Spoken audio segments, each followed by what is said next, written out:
అమెరికాలో important leaders అందరినీ కలవడం జరిగింది. Republican leaders, Democrat leaders. వారితో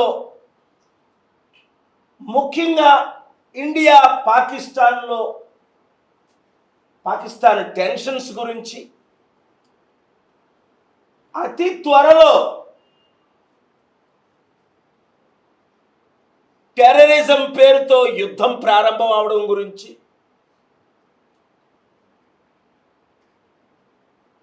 సుదీర్ఘ చర్చలు చేయడం జరిగింది. అలాగే ఎవరూ మాట్లాడని సబ్జెక్ట్, కిలోమీటర్లు, వేల ఎకరాలు మన ఇండియా బోర్డర్ని చైనా ఆక్యుపై చేస్తుంది. ఎవరు మాట్లాడట్లేదు. ముఖ్యంగా గత 10 సంవత్సరాలుగా అది చాలా ఇంపార్టెంట్. ఎందుకంటే చైనాకున్న నేచరే తైవాన్ మాది, హాంకాంగ్ మాది. ఇప్పుడు రష్యా ఏ విధంగా యుక్రెయిన్ క్రిమియా 2014లో, ఇప్పుడు యుక్రెయిన్ 20% ఆక్యుపై చేసి ప్రెసిడెంట్ ట్రంప్ దాన్ని యుక్రెయిన్ని రష్యాకి ఇచ్చేయండి ఆ 20% అనడం, దాన్ని నేను తీవ్రంగా ఖండించడం. అలాగైతే చైనా ఆక్యుపై చేస్తున్న మా భారతదేశ బోర్డర్స్ను కూడా మేము చైనాకి ఇచ్చేయాలా? అలాగైతే చైనాకి హాంకాంగ్ని ఇచ్చేయాలా? అలాగైతే చైనాకి తైవాన్ని ఇచ్చేయాలా? అలాగైతే చైనాకి పాకిస్తాన్ ఇచ్చేయాలా? ఎందుకంటే ఇక్కడ పాకిస్తాన్, బంగ్లాదేశ్, నేపాల్, శ్రీలంక, మన చుట్టూ ఉన్న దేశాలన్నిటికీ డబ్బు పేరుతో ఆఫ్రికాలో జింబాబ్వే లాంటి దేశాలు ఎలాగైతే చైనా కొనేసిందో, ఇవన్నీ డిస్కషన్. 2, ఈ మధ్య జరిగిన ఘోరమైన హత్య ప్రవీణ్ పగడాల, దాని గురించి అమెరికన్ సెనేటర్స్, కాంగ్రెస్ మెన్ చర్చలకే, సెనెట్లోనే కాంగ్రెస్లోనే చర్చలు పెడదాం, మణిపూర్లో జరిగిన ఘటనలకు మీరు త్వరగా రండి అన్నారు. నేను త్వరలో వెళ్తున్నాను. దాడులు ఎక్కువైపోయాయి, ప్రజాస్వామ్యం కూని అయిపోయింది. మళ్ళీ నిన్న కాక మొన్న ఒక వీడియో చూశాను, ఎవరో కరపత్రాలు పంచుతుంటే ఆయన బట్టలు అదే ఘోరంగా ఇబ్బంది పెట్టి క్షమాపణ చెప్పించి జబర్దస్త్గా కన్వర్షన్, జై శ్రీరామ్ అంటేనే నిన్ను వదులుతామని ఒక 10 మంది దుండగులు. అంటే ఇప్పుడు ఏంటి మన దేశ పరిస్థితి ఇంత దారుణంగా అయిపోయింది కనబడుతుందా మీడియా మిత్రులారా? వారందరూ కోరుకుంటుంది ఏంటంటే డాక్టర్ కేఏ పాల్ ఒక ప్రపంచ శాంతి దూతగా ఈ దేశాన్ని కాపాడాలంటే మార్పు రావాలి, కేఏ పాల్ లీడర్షిప్ రావాలి అన్నది ప్రపంచ నాయకులు, దేశ నాయకులు ఎక్కువ మందిగా కోరుకుంటుంది. అంటే ముందు మన తెలుగు రాష్ట్రాలు మారాలి. ఇప్పుడు మిగిలింది ఒకటే, తెలుగు రాష్ట్రాలు. నిన్న ప్రధానమంత్రి మోదీ గారు వచ్చారు ఆంధ్రప్రదేశ్కి వట్టి చేతులతో. 10 సంవత్సరాల క్రిందట ప్రారంభించిన బిల్డింగ్లని మీరు చూశారు కదా. ఏమైనా ప్రాజెక్టులు ఏమైనా కంప్లీట్ అయ్యాయా? ఇప్పటి వరకు ఎన్ని సంవత్సరాలు అయింది? పోలవరం స్టార్ట్ చేసి కంప్లీట్ అయిందా? అమరావతి స్టార్ట్ చేసి కంప్లీట్ అయిందా? స్మార్ట్ సిటీలని 100 సిటీల పేరులో 13 సిటీలు మన ఆంధ్రప్రదేశ్కి, 10 సిటీలు తెలంగాణ అన్నారు. ఒక్క సిటీ అయినా కట్టారా? ప్రశ్నించిన వాళ్ళు జైల్లో పెడుతున్నారు, నోరిప్పిన వాళ్ళు నోరు మూయిస్తున్నారు. మనం ఇస్తున్న 2 తెలుగు రాష్ట్రాలు ఇస్తున్న డబ్బు ట్యాక్స్ రూపంలో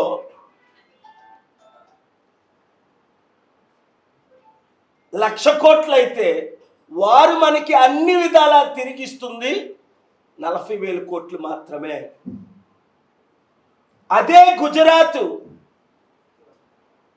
1,00,000 కోట్లు ఇస్తే 7 లక్షల కోట్లు గుజరాత్కి తిరిగిస్తున్నారు. ఈ సంగతి సాధారణ ప్రజలకు అర్థం అవట్లేదు. అందుకే మీడియా మిత్రులు నేను మాట్లాడుతున్న మీరు హైలైట్ చేసి చూపిస్తుంటే ప్రజల మనోనేత్రాలు తెరవబడుతున్నాయి. ఇక్కడున్న 2 తెలుగు రాష్ట్రాల్లో ఉన్న అన్ని పార్టీ నాయకులు మోదీకి తొత్తులే, ప్రశ్నించలేరు. లేదు అంటే ప్రశ్నిస్తే ఓటుకు నోటు కేసులో అక్కడ ముఖ్యమంత్రిని, ఇక్కడ ముఖ్యమంత్రిని ఇమీడియట్గా జైల్లో పెడతారు.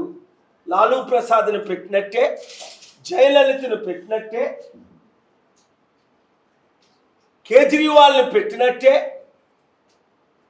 మమతా బెనర్జీ అనేక మంది ఎమ్మెల్యేలు ఎంపీలు పెట్టినట్టే ప్రశ్నించిన ప్రతి నాయకుడిని జైల్లో పెడతారనే భయంతో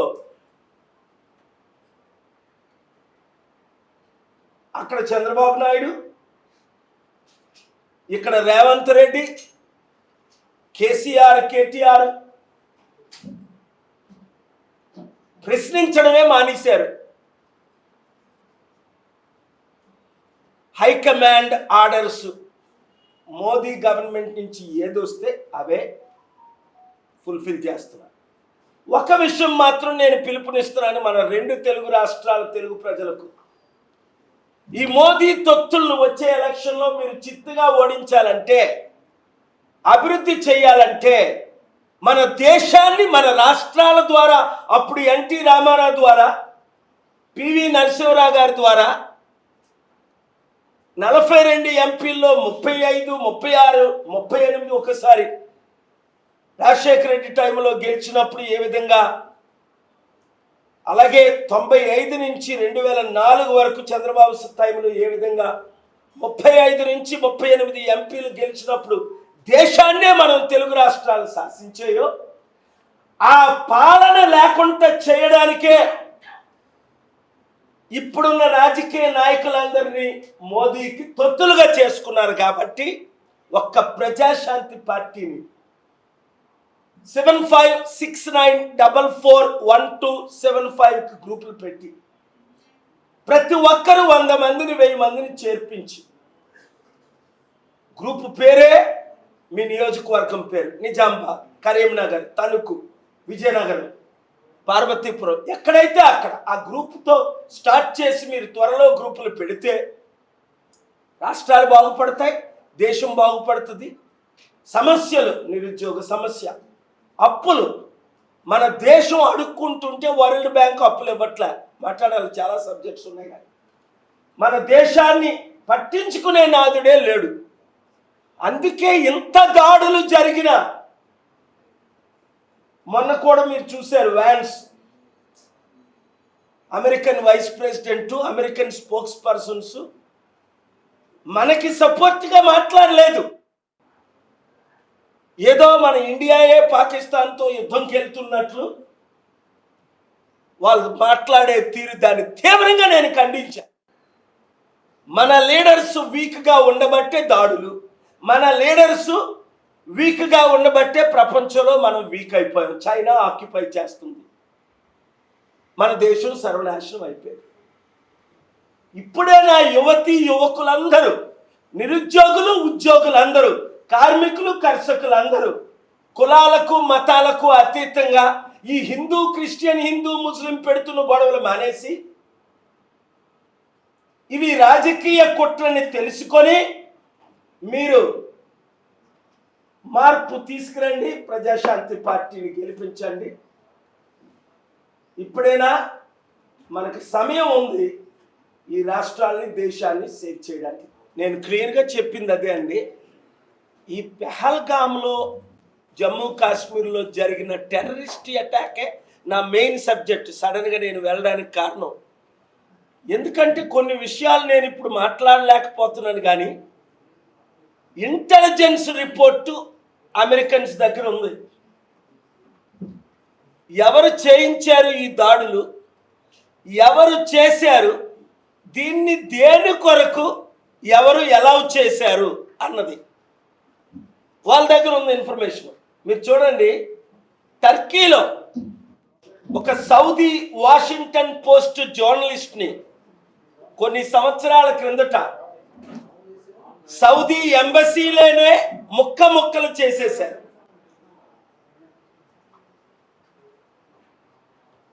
చేసి పంపించారు. అది చేయించింది ఎవరు? Saudi government. చేసింది ఎవరు? వాళ్ళ మనుషులే ప్రైవేట్ ప్లేన్లో వచ్చి. ఇంత ఇన్ఫర్మేషన్ ఇచ్చినా ట్రంప్ మాత్రం, ప్రపంచం అంతా దాన్ని ఖండించింది, కానీ ట్రంప్ మాత్రం ఆ సౌదీకే బిలియన్స్ ఆఫ్ డాలర్స్ తీసుకొని సౌదీని కాపాడాడు. అంటే వాడు ఎంత పెద్దోడైనప్పటికీ, నా మిత్రులు అయినప్పటికీ, రాజకీయ కుట్రలు ఏంటంటే డబ్బుతో ఎవరినైనా కొనియొచ్చు. చట్టాలనే ఈరోజు డబ్బుతో కొనేస్తున్నారు చాలామంది. అందరు జడ్జిలు అమ్ముడు పోకపోయినా కొంతమంది జడ్జిలు ఇష్టం వచ్చినట్టు బిహేవ్ చేసి కొన్ని లక్షల ఎకరాల భూముల్ని లక్షల కోట్ల మందికి మన దేశంలోనే అన్యాయం చేస్తున్నారు. ఆ ఇన్ఫర్మేషన్ అంతా ఫైల్స్ అయిపోయి కనుక ఇప్పుడు కొన్ని విషయాలు మరలా 2 వారాల తర్వాత నా మీటింగ్లన్నీ అయిపోయిన తర్వాత నేను వీలైతే అమెరికా నుంచే మాట్లాడతాను. ఇప్పుడు జరిగిన మీటింగ్లన్నీ చాలా సీక్రెట్గా జరిగాయి. అయినప్పటికీ చాలామందికి తెలిసింది ఇంటెలిజెన్స్ రిపోర్ట్స్ ఉన్నాయని. ఎందుకంటే నేను కలుస్తున్నది చిన్నవాళ్ళు అయితే తెలియదు, అందరూ పెద్దవారు కనుక.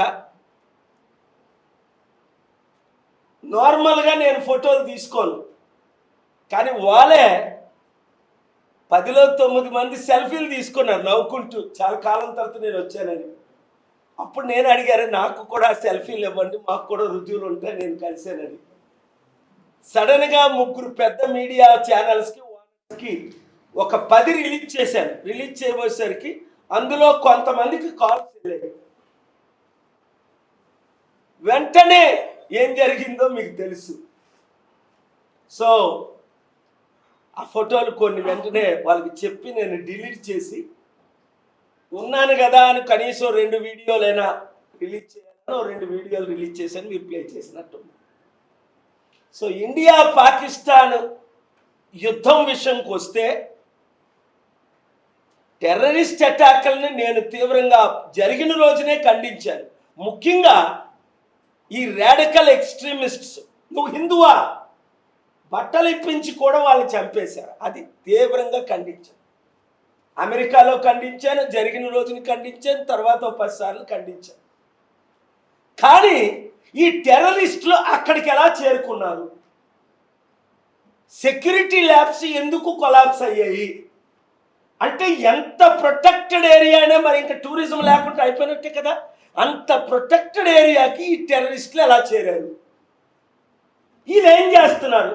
జరగక ముందు ఏం చేస్తున్నారు, జరిగినప్పుడు ఏం చేశారు, జరిగిన తర్వాత ఏం చేస్తున్నారు? దీన్ని పొలిటికల్గా వాడుకోవడానికైనా, మరలా వచ్చే ఎలక్షన్ల ముందు మరలా ఈ జరుగుతాయా? ఈ పాకిస్తాన్, ఈ చైనా, ఈ యుద్ధం, ఈ హిందూ, ఈ క్రిస్టియను, ఈ ముస్లిము అని గొడవలు పెడతారా? అంటే దేని కొరకేనా మన దేశాన్ని మనం పోగొట్టుకుంటామా, కాపాడుకోలేమా?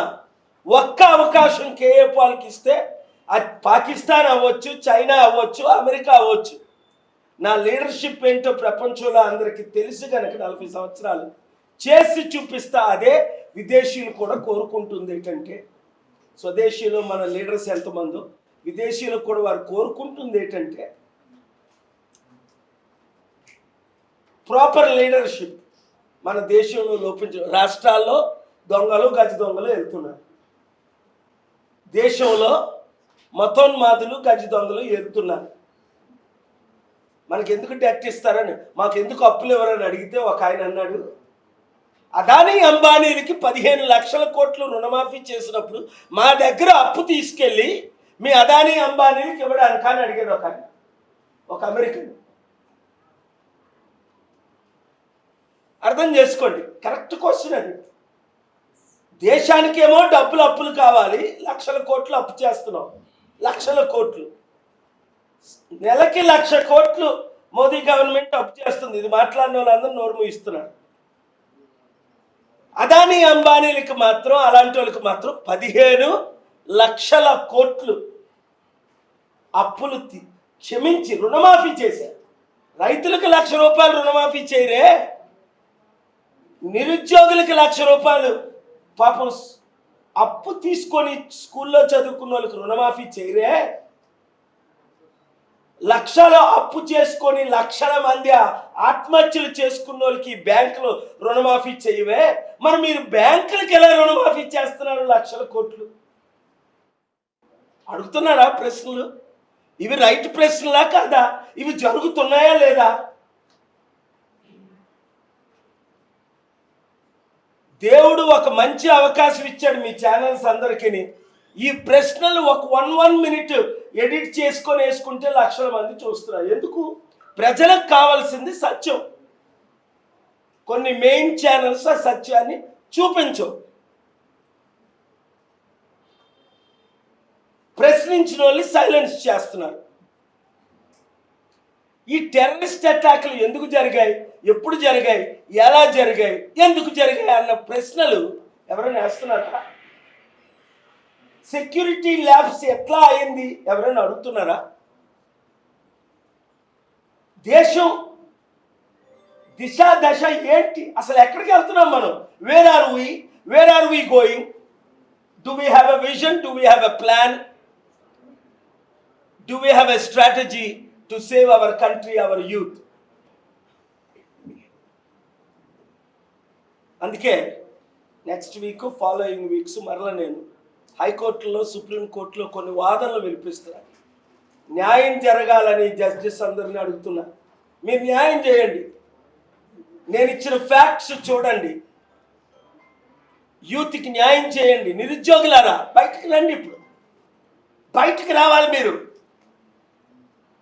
ఒరాడు హిందూ, ఇడు ముస్లిం, ఇడు క్రిస్టియన్ అన్నది ఈ దొంగలు, ఈ దొంగ నాయకులు పెడుతున్న ఫైట్. మనకి మతాల మధ్య చిచ్చొద్దు, కులాల మధ్య చిచ్చొద్దు. ఎందుకంటే ఆ 1-2 మతాలే, ఆ 1-2 కులాలే మనల్ని ఇంకొక 78 సంవత్సరాలు ఏడడం కొరకు వీళ్ళ ప్లాన్ అది. మీ నాయకులను మీరు నమ్మకండి. ముఖ్యంగా మందకృష్ణ మాదిగ లాంటి నాయకులు నమ్మకండి. మా అన్న అని మోదీ కాలు పట్టుకున్న వాళ్ళు అసలు నమ్మకండి. పవన్ కళ్యాణ్ లాంటి వాళ్ళు పోస్ట్ ఇస్తారంటే చంద్రబాబు నాయుడిని తిట్టి చంద్రబాబు నాయుడు పాదాలు మొక్కాడు, మోదీని తిట్టాడు, మోదీని పాదాలు మొక్కాడు, సెంట్రల్ దిక్కాడు, వాళ్ళ పాదాలు మొక్కాడు. మాయావతి పాదాలు, వీళ్ళంతా ఈ ప్యాకేజ్ స్టార్లు. మరి మీరు కనీసం పట్టించుకోకండి, టైం వేస్ట్ చేయకండి. బానిసలారా, ఈ పార్టీలో ఉన్న బానిసలారా బయటికి రండి, బయటికి రండి. ఇదే మనకు మంచి అవకాశం. మీరు బయటికి రండి. ఏ పార్టీలో ఉన్నా ఇప్పుడు మీరు బయటికి రండి. దేశాన్ని కాపాడే సమయం ఆసన్నమైంది. అంబేద్కర్ ఆశయాలు నెరవేర్చే సమయం ఆసన్నమైంది. దేశాన్ని చైనా, అమెరికాతో ఈక్వల్ లేదా బెటర్ చెయ్యాలి అంటేనే మార్పు రావాలి. ఇప్పుడున్న ఏ పొలిటికల్ పార్టీ ఫెయిల్ అని, కాంగ్రెస్ 54 సంవత్సరాలు, బీజేపీ 15 సంవత్సరాలు, అప్పుడు వాజ్పేయి టైంలో, ఇప్పుడు 10 సంవత్సరాలు ఫెయిల్ అయిందని కళ్ళకు కనబడుతుంది. ఇంకా రాష్ట్రంలో ఉన్న రాజకీయ నాయకులు తొత్తులు, వీళ్ళంతా తొత్తులు, మోదీకి తొత్తులని క్లియర్గా మీకు కనపడింది. ఇంకా ఆలోచించకండి. ప్రతి ఒక్కరూ ఒక వీరుడి శూరుడిలాగే మీరు బయటికి రండి. Thank you very much.